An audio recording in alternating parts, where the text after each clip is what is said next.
Hey everyone, welcome back to Grind and Shine. Today we are very happy to have Thong to be our guest. He is the owner of Narrative Coffee Stand. Welcome. Hello, hi guys. Thanks for having me. It's truly an honor to be part of this podcast, and I hope to share some of my insights on the industry. Thank you so much. Maybe before we start, can you let us know a bit your background? So I have started this coffee shop 5 years ago. Before that, I was just like any other typical Singaporeans going through school, and the break, like me deciding to go coffee, was my time when I was studying in Australia. So I spent a lot of time working in coffee shops, and kind of found like there is a huge desire to want to bring that experience back to Singapore, and so I came back after graduation and I started working in coffee shops, and then I started my own, and this is the outcome of it. Wow. We can't wait to dive deeper a bit every step of the journey, especially when you were in Australia. Right. And how did the name Narrative come from? I think narrative is a huge word. It represents many things to many people. Firstly, I think being located in Bras Basah, I think it's a childhood space for everyone, where people comes for second-hand books, music, and tuition centers and stuff like that. So I think narrative, it represents to me story. So I want to hear your story as everyone that comes through the door, if I can. And I want to share my story, whether is it my own personal story, how's my life been, and how the story of coffee as well. I think that's important to me. So the product, there is a lot to share, and I would say educating people on what the coffees that I'm serving, and maybe why is it more expensive these days. And for our audience who may be listening to this now or watching, Narrative is located in a place called Bras Basah Complex. It has a mix of different kinds of people. There are tuition centers, music schools, a lot of printing shops. Thong, why do you choose to have a stall in this place? There's so many like really dying industries happening around here. You see a lot of them really in the past few years closing down as well. I think the music room is one of the big one that's taken over now by Postbox. You've seen so many shops closing, and then me trying to do my little business over here at the corner of Bras Basah Complex. I think there's a uniqueness to it. I have to say that, and I think it's a blessing in disguise. Because I didn't have the choice of where I want to be, but I kind of buy into the idea and really try to just work and grind and survive for 5 years. And how did you develop the concept or any themes you have in Narrative? I think ultimately, if you've been to the space, you know that we are really, really tiny. I always joke and laugh that we are just like a bubble tea shop. It's actually very big. No, it's not big at all. I probably can 15 seats, 10 seats. There's benches. So the idea of stand, I think, is very important to me. I primarily just want people to have a quick hit of caffeine. Quality caffeine. Not just bad bitterness, but like really quality caffeine, and move on with their day. However short the interaction is, hopefully quality as well. I do wish that they can have a temporary relief from whatever they're doing, or just a good morning wake up. I think that's extremely important as well.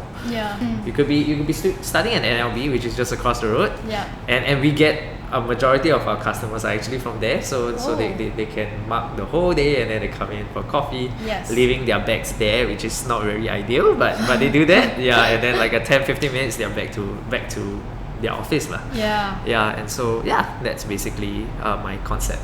And I remember when you first told me that the interior, this was not how it looked at the very beginning. Like you have a different setup, and then you have a change because you think this responds better to the audience? Yeah. So at the start, there wasn't benches, there wasn't outside seatings as well. It was just like a higher table right in the middle. So and that's why stand, because you really stand to drink coffee. and that's something that is more prominent. Like maybe you see all this happening more in like European countries, because when they mean espresso, they really mean espresso. Like Singapore, some Singaporeans do takeaway espresso, which is in my head like a bit ridiculous because like you're really wasting material. Because it's a 1 second thing. Like, okay, bye bye, I'm gone. I'm carry on with my day. But I guess so that was my concept. It didn't work out. I quickly switched it up. Maybe after like 5 to 6 months.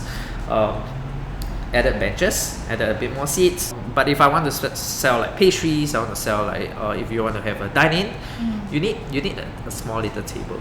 So in Australia, where I used to work and study, they used to have like milk crates. And then they put like a board just on top so that it becomes a kind of flat.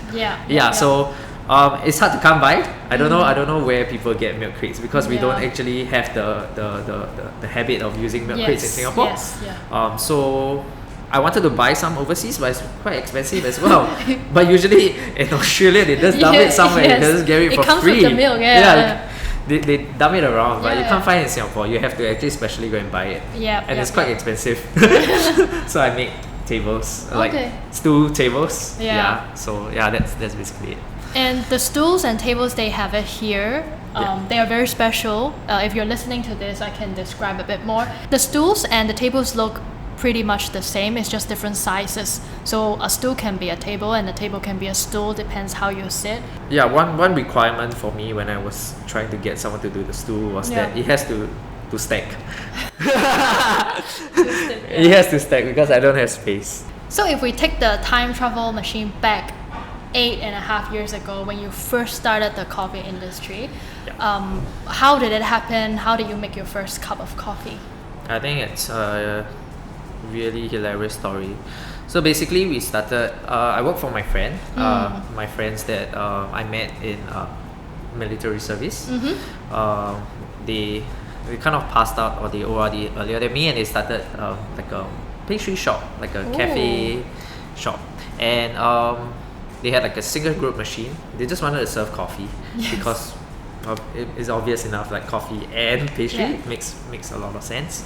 So they had a small, like a domestic machine, and then a small little grinder. And so 8.5 years ago, there isn't much information, or rather classes on coffee.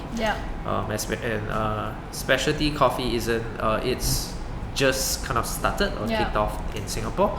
So we basically just learned everything off YouTube. And there wasn't even James Hoffman, which everyone rely on now. There wasn't anyone to rely. So I can't recall who we refer to, but basically we look at shots just based on how blonding, they call it. Basically just run until the color turns into a different color, and then we cut the shot. There wasn't scale, there wasn't so we don't know how much we packed inside the bottle filter, and we don't know how much it comes out, which is like a norm now. Experimenting in the not really experimenting, because there wasn't a benchmark at all. As long as we can do latte art on it, I think that's good enough. So you could do latte art? I was really good at it. Nice. But not bad. When did you start to like coffee? Is it this pastry shop give you the opportunity, or afterwards? No, I think it was during my time in Australia, Melbourne, that I really get to enjoy the taste of coffee. I think you were studying in I was doing my U. I studied economics, and so as a typical uni student, I think I consume a lot of coffee. There was one particular one in my school campus called stamping room, and it does decent coffee at a good price, but I think it really kind of connects with me in a sense, because I go there every day whenever I'm in the campus. I mainly just drink milk coffee because, especially so when it's cold, I think it kind of just warms, just sets the tone, Yeah. and then you can just head to the library or to a class. So I think that's when I kind of romanticize making good coffee, Yeah. because I think it has a lot of impact Yeah. to someone's day. Okay. Yeah. So after coming back from Australia, how did you start your first job in the coffee industry? Did you consider doing anything about economics at all? I think at the last sem of uni, I kind of decided that I'll just give myself some time when I'm back to explore. Yes. I gave myself like a year actually. It's either a year to stay on or to kind of go into corporate. Yes. Banking. Banking. Finance, Yeah. So and that was like the timeline that I gave myself. Yeah. So a year. So I went to nylon for a year. Nylon. Yes. As my I think I'm lucky to land a job there, and it convinced me to stay on in the industry and to prove my worth, and because I think they are doing a lot of things that I respect, and it's something that I hopefully can emulate as well as a coffee business owner. Yeah. After working in nylon, how did you start having the thought of like, okay, maybe I can start having my own coffee shop? And yes, how did it all happen? The entry in Singapore, like to start a coffee shop is not super expensive in Singapore, or especially maybe if you do like a very posh kind of setup, but for this place, no, not at all. And 5 years ago. Yeah, it's not at all. So I think that gives me like really low barriers to entry. So just to try out, just to have a kind of low cost investment to see whether I can kind of keep pushing this, or rather push my dream. So yeah, because I think having my own space, I will be able to decide on what great coffees to buy, how to roast them, and how to market them, how to sell them, and how to create recipes for them, everything.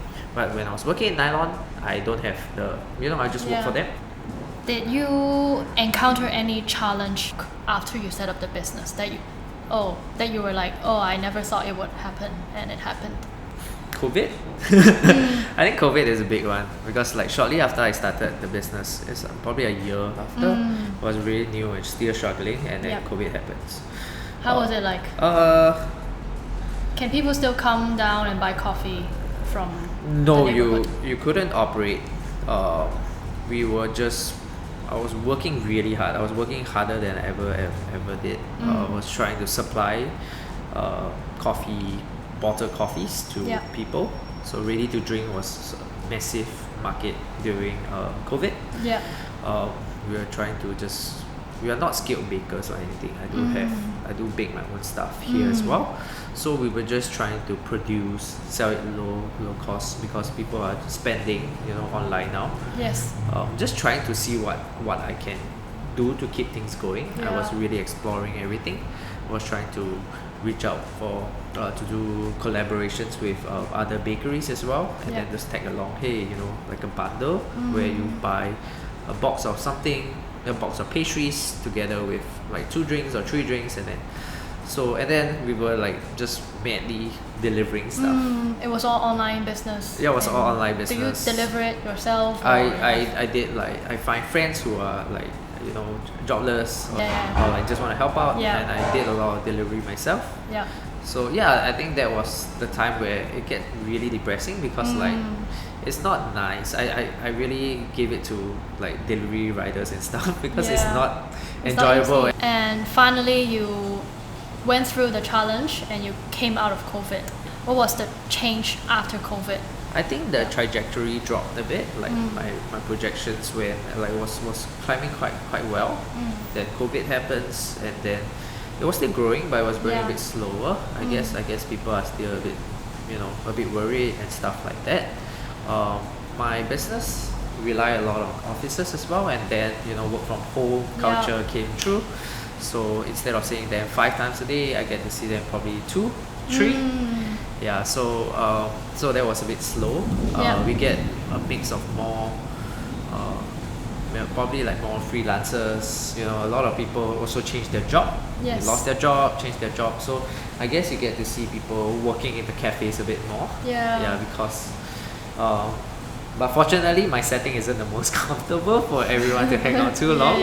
So I think that's a good thing. Like they usually back pain, and then they will hit off somewhere. But some people really can. So life as a business owner, can you describe a typical day when you are behind the bar?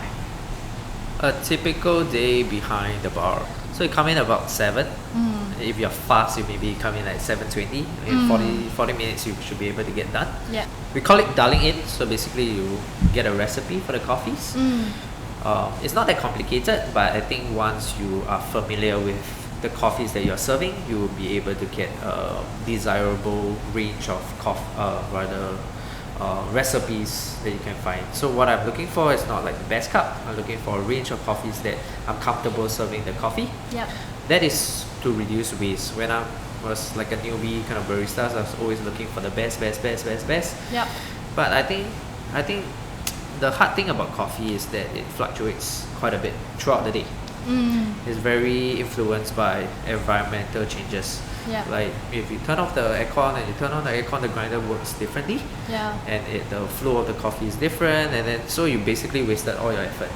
So I learned and I've then adapted, and I just found that like if I can find a bigger range of the comfortable like serving shots, then the better, or rather the less I waste.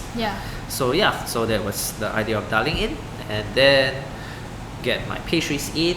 So I have a baker, and I also bake it sometimes. So I will then bring all the bakes here, and then we'll set up. What was your favorite part of the day?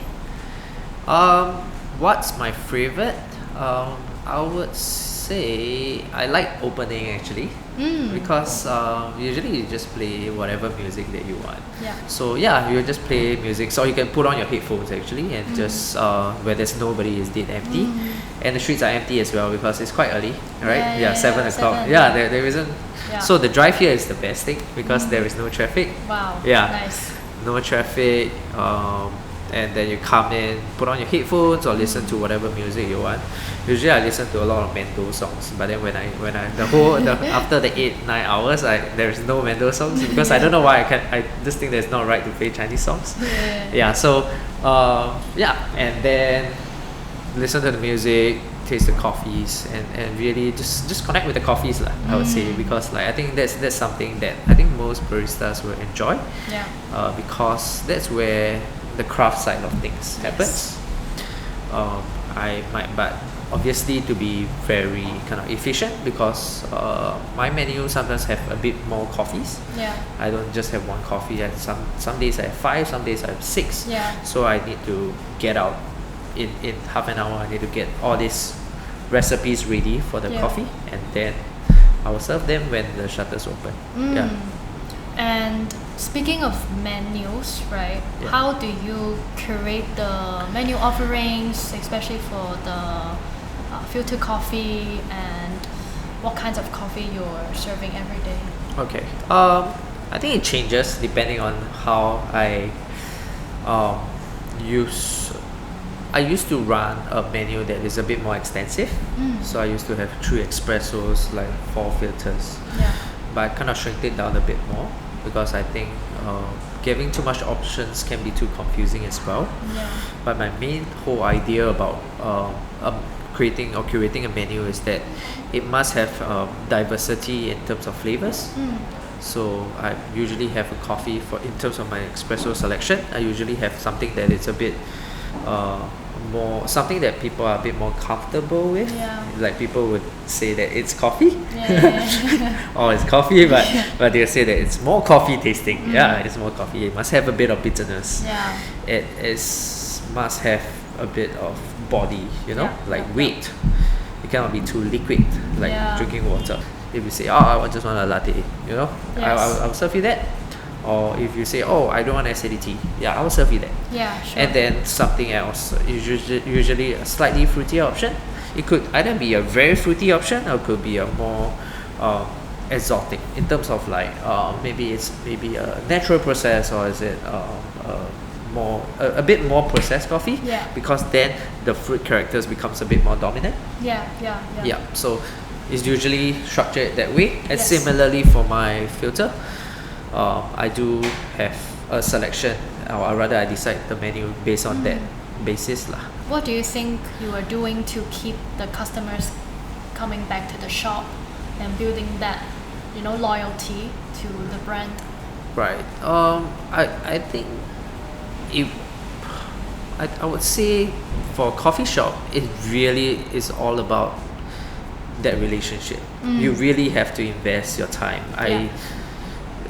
It's hard to keep up with the amount of energy that you need to, because it's like going through networking sessions over and over and over and over again, and you get like 100 people coming in a day, right? You keep and there are people who are not in the right state, or they don't want to interact with you, and you have to give them that space. Because they are not here, they want a relief from their life. That's why they're here, right? Or they want a caffeine fix, and their primary goal is a caffeine fix. So I do have external pushes, like obviously relying a lot on CRM. Just to loyalty. I tried loyalty cards, didn't work, so I tried now just integrating it into the POS, so it becomes a lot easier. So it's external factors. Obviously, first thing, product has to be good, service has to be great, and waiting time is not too crazy, and so external factors, trying to just lure them back. How important do you think collaborations are within the industry? I think it's obviously very desirable if that can happen a lot more. I do see. I think the example that I raised up, it's my friend, two friends actually. They both runs. They roast their own coffee. So my friend runs a shop called Rookies, and then another friend runs Bloom. And so Bloom is just an online kind of based business. He don't have a retail front. And Rookies is based in Bukit Merah, a very small little shop, and he allowed my friend from Bloom to kind of take over the coffee shop. So I thought that is quite interesting. As in, personally, I wouldn't do that, because like I don't know how to calculate the earning. But I guess it's just having different things happening in a space. I do hope to see more sharing sessions in between within the industry. But I guess the pressure of just running a coffee shop business is eating into people's kind of energy, because it takes a lot to run a proper event as well. Then myself don't do it if you don't do it well. But I do hope, and I do want to see, I think the industry will be a lot better if it's more interconnected. As in, there is that competitive side of things like any other business, but I think knowledge sharing, I think I would love to see more businesses really just talking about maybe not about, obviously there's a lot of like cupping sessions where people talk about taste, but it's always, I think people use it more like a platform to educate the group of people. How do I say it? Like to educate, using cupping sessions to educate outsiders. Like not the industry people. And then a few obviously industry people go in just to like, hey, there's coffees to try, right? But I would say that is really more of like education. But I want to see more like what the industry can do to help each other. Like whether it's like, hey, let's be a more sound business people. Can there be chats on like that? Can there be a group where we can just openly talk about numbers? Maybe obviously keep the sensitive side things apart, like know what I mean, like what's my USP and stuff. But like really just, hey, maybe or like if you want to just buy from a company or like a green company, can we all share or pool together, which you see these days more, like just like logistics, can we share the logistics, the freight to get coffees from abroad to Singapore? I think we do see that a bit more. There should be a lot more of that, but maybe more discussion in terms of the business sides of coffee. I think that would be ideal. And last but not least, is there anything you want to say to people in the coffee industry, be it baristas, coffee shop owners, or professional homebrewers? Yeah. I would say to my fellow peers in the coffee industry, I think the skill of making coffee is really important, but I really hope that every single one of you, if you are just working for someone else, develop other skill sets, because you never know, one day your bosses might really need that, and you can then progress on, like develop yourself, keep developing yourself, not just focus on the coffee aspect of things. If you can help them to sell better, if you could develop UI UX skills, they're all very beneficial to small business owner, because you cannot expect, because a small business owner rather, is a one-man guy who just want to do everything by himself, but everybody knows that there is a limit to how much one can do, and how good you can be if you got so much on your plate as well. Yeah, that's a good point, because your workplace is actually your playground, your test bed, and if your boss is supporting what you're learning or the skills you're equipping yourself with, these skill sets actually come with yourself, and one day you can use it for your own benefit as well. Yeah. Okay, now we're not done yet. Okay. We're gonna play a little game. Okay, sure. You're like, okay, sure, I'm tired. You have to answer within 10 seconds. The game is called Quickshots. Okay, sure. Okay? Quickshots. Are you ready? Yeah. Sure. Latte art, a heart, Rosetta, or a swan? Heart. The first thing you say to your customers. Hi, it's nice to see you. Okay. What is the weirdest or funniest complaint you have ever received? What? Oh, that I think the funniest one is like when my long black is not hot enough, but it's boiling hot water. I can't go above that temperature. So it's the hottest? No, as in I tried my best. I tried to explain to that Caucasian lady as well, but it was a struggle, because damn, I can't do any hotter. What is the most unusual place you have ever made a coffee in? Oh, okay. I just came back from Korea, and I stayed in like a cold boarding space or something, and then they have like a small little machine over there. So I just bought some beans, throw it in, and then make coffee. Make your own coffee. Yeah. In like a, what do you call it? Like a shared pantry. Yeah. What is your favorite origin or blend coffee? I like Central Americans a lot. I think it really tastes, unpopular answer, but it really tastes like coffee. Tastes like coffee. It really tastes like coffee. It tastes exactly like coffee, because I think these days there's a trend towards coffee that don't taste like coffee, and they are very valued. But I actually enjoy coffee for it tasting like coffee. Obviously, without the undesirable aspect of like woodiness and like ashy characters. So if it's well roasted, Central American, I think it's usually very, very sweet. Okay. Thank you, Thong, for the wonderful session, and please follow Narrative Coffee Stand on Instagram, and also if you want to watch the video, please subscribe to our YouTube channel, Grind and Shine Podcast, and also on Spotify, Grind and Shine too, and we'll see you very soon. Thank you, Thong. Bye.